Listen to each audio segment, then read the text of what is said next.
That is a very bright light, but hopefully the lighting looks good. Welcome back, guys. So I am going to be talking about what I plan to read in the month of August. And also stay tuned for a read-along announcement that if you haven't checked my community tab, you'll find out about shortly. So let's talk about August and then a little bit about something happening in September. So up first, and this is a long time coming because I've bought plenty of Stephen King books so far, including the entirety of The Dark Tower because it was on sale. I haven't read a Stephen King book yet, but I am fixing that starting next month when I read Salem's Lot. And I did announce this as well on my community tab, so feel free to read along if you haven't. Basically what happened was I was talking to a lot of people about The Dark Tower, and I have yet to read a King novel, but The Dark Tower has always interested me the most of his works because I'm not a huge horror reader in general, and I like fantasy and weird sort of sci-fi stuff. And The Dark Tower sounds like it would be really exciting to read. I didn't want to just jump into it and start with The Gunslinger and read all of The Dark Tower through without having read anything by Stephen King, and Salem's Lot has always been recommended as a good starting point, and it does have a tie-in later in the series of Dark Tower. So I'm not quite sure if I'm going to follow a particular reading order yet. I know there's a lot of books with tie-ins. Most of them apparently are Easter eggs, and there are a few that are directly, impactful to the series, but I really want to get to The Dark Tower. So I'm going to start with Salem's Lot, which I believe is horror-centric. It has to do with vampires, I think. If that's totally wrong, that would be embarrassing. I think this one talks about vampires. But I honestly, as much as I've heard about these books, I don't know a whole lot. I mean, I know what it is. I know about The Shining. I know about Carrie. A lot of those I understand. Salem's Lot I've always heard about, but I don't know too much about it. So I'm kind of going in a little bit blind here for that book. But I know some people in Discord recently read it and loved it.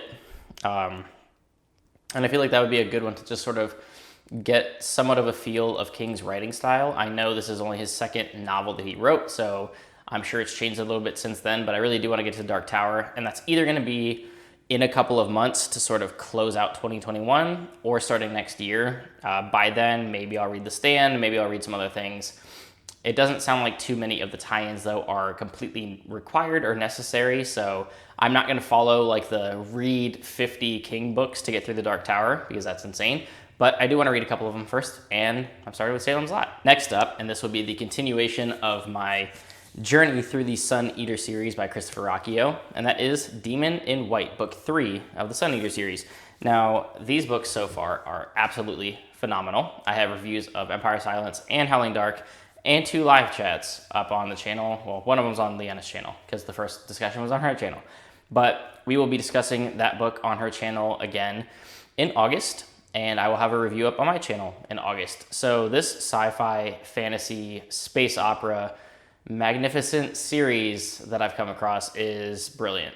Everything from the writing style, the action, the pacing, the characters, the ancient civilizations, the language, everything is excellent. There's tons of sci-fi weirdness and mystery and uncovering things that, I mean, just, I don't want to spoil anything. It's great. I highly recommend these books.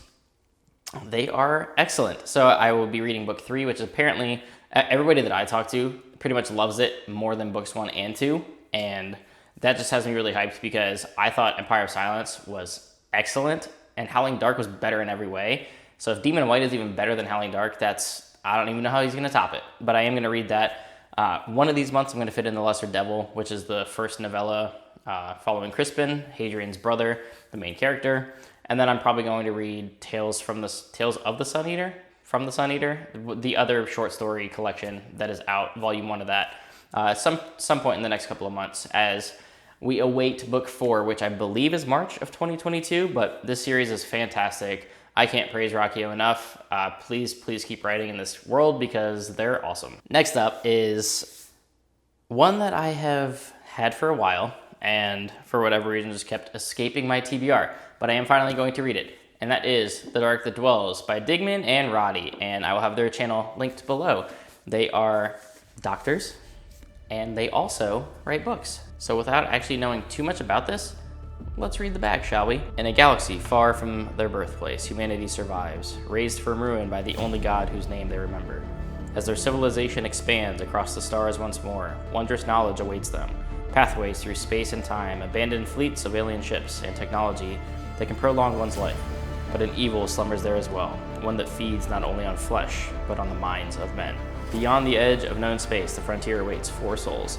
An honorable mercenary and a shape-shifting partner embark on a mission to make a name for themselves.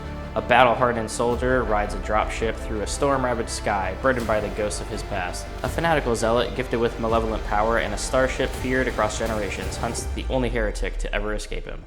And a young woman wielding arcane fire and lightning searches a temple on a remote world for a lost knowledge that can save her people. As their paths interweave in love and hate, redemption and revenge, one threat will eclipse their greatest fears, a being of utter darkness and his imminent return. So honestly, it's going to be sci-fi centric because it's in space and in the future. But you can already tell that there's like a class system almost. It's like a D&D campaign in space with fantasy, which is awesome because you already have shapeshifters. You've got a mercenary, a soldier, some kind of fanatical zealot that has powers, and then literally a mage. So, and who knows how or why their paths cross, but it obviously is going to culminate in fighting whatever this big bad is. So super cool, looking forward to it. I hope the characters are interesting. I hope it's fun, and it sounds like it would be something that's relatively fast-paced. So I'm definitely looking forward to this, and more from you guys, because their channel is great. They're hilarious. I know they're in a couple of Discords, including mine as well, and they're a lot of fun to talk to. So The Dark That Dwells, I'm getting to it. Next up, and by the time that this video drops, I will have had my live chat with everybody in the collaboration for A Time of Dread, but book 2 of the Of Blood and Bone series by John Gwynne, A Time of Blood. So I've already made my review for A Time of Dread. I did say that I was a little bit disappointed. I did have that currently as my most disappointing book of the year, and that's because my expectations were so high. I love Gwynne's books. I love Faithful and the Fallen a lot. I really like Shadow of the Gods. A Time of Dread, I feel like what it was lacking was a compelling villain. Some of the characters I didn't get immediately attached to, and I don't really see where the story is going yet. But similar to when I finished Malice, and although I liked that more than A Time of Dread, it was a little bit clunky. I had my issues with it, and then Valor fixed literally all of them and made it one of my favorite series. I'm hoping the same thing happens here with A Time of Blood, because A Time of Courage, apparently, book 3, is like renowned for being one of his best works. So I'm really looking forward to getting to that.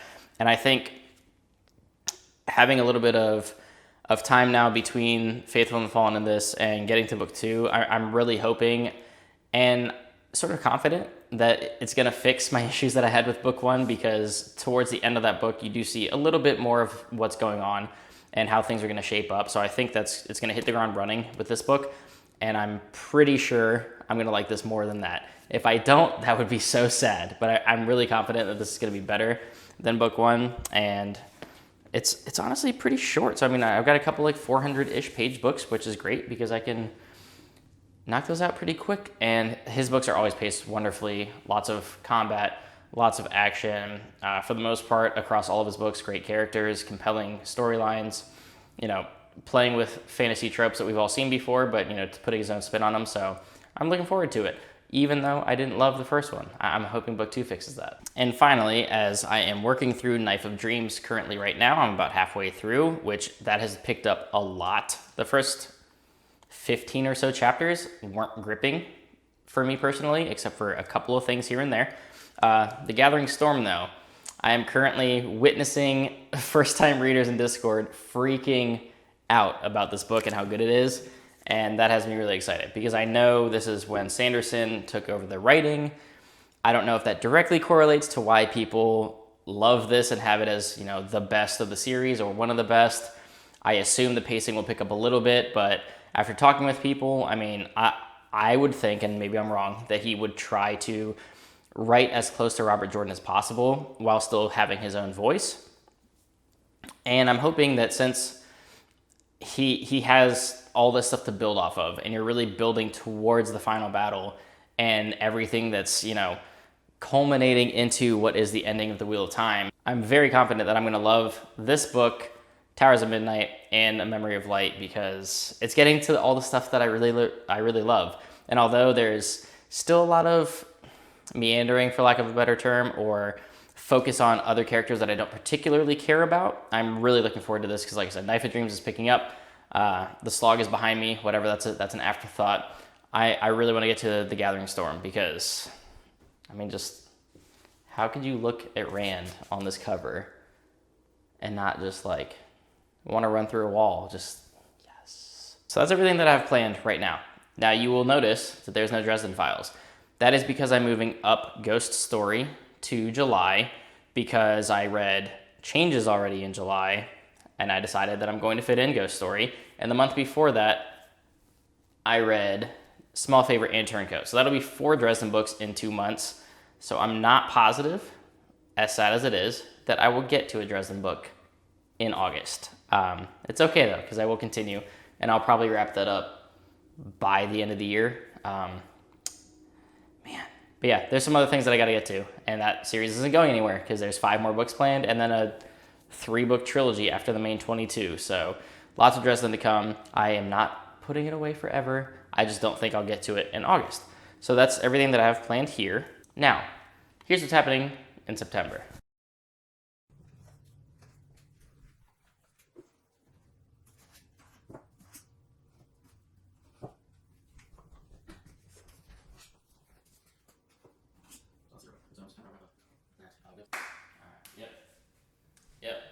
Yep.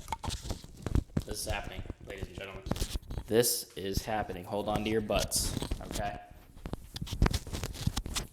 Let me get this mic back on. You'll probably notice something a little bit different about these shelves now, huh? Yeah? There's some color pop right here.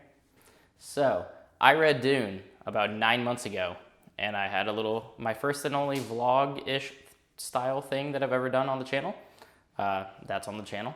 And I reviewed this book. I absolutely loved this book, and I think it's probably, to be fair, I hadn't read a lot of sci-fi when I read it, but still holds true that it is the best science fiction book that I've ever read. And that's including things like my sci-fantasy series that I love of Red Rising and Sun Eater. It's the best sci-fi book that I've read. And now that we're actually getting close to the movie, hopefully, and it doesn't get delayed again, we're shooting for the 3rd week of October currently to go see Dune in theaters and or at home several times. So I wanted to do a read-along.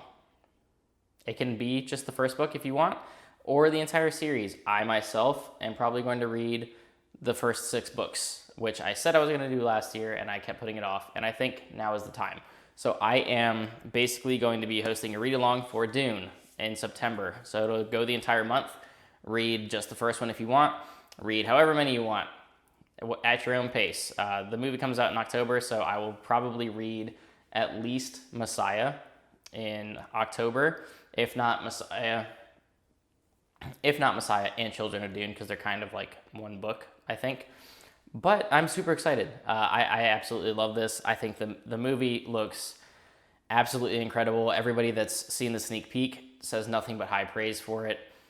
And I keep watching the trailers on repeat, both of them. And it's just everything from the scale to the casting to the score, the sound design, just, oh my God, the costume design. Everything looks like it's hitting all the notes that it needs to hit.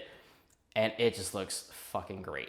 So I really want to read this again. And I'm not usually a rereader, but I don't want to go into that having it been a full year by then since I've read it. So I'm going to reread Dune, and I'll have channels opened up in the Discord. I already have a Dune channel, but I'll break it up into probably just the 3 books within Dune. So books 1, 2, and 3 will have separate discussion channels for anybody that wants to join. Again, if you haven't seen my community tab announcement, this is the official one. Dune Readalong in September. Plenty of time to pick up the book if you haven't, or if you want to reread it, plenty of time to get ready. So Dune is happening. That'll be the read-along, guys. It's a lot of fun. I hope you'll join. If you haven't read it, it's fantastic. I highly recommend it. It's a great piece of work. I have nothing but praise for Dune. I think it's kind of a masterpiece, and I genuinely I want to see more people read it. And I think the movie is doing a good job of hyping people up. Now, obviously, the trailer is going to show you a little bit more action, probably up front, get you excited, get the juices flowing. The book is a little bit slower. There are great action set pieces, but that is not the focus, certainly, of this story, at least in the first book. But what it does focus on, it's brilliant.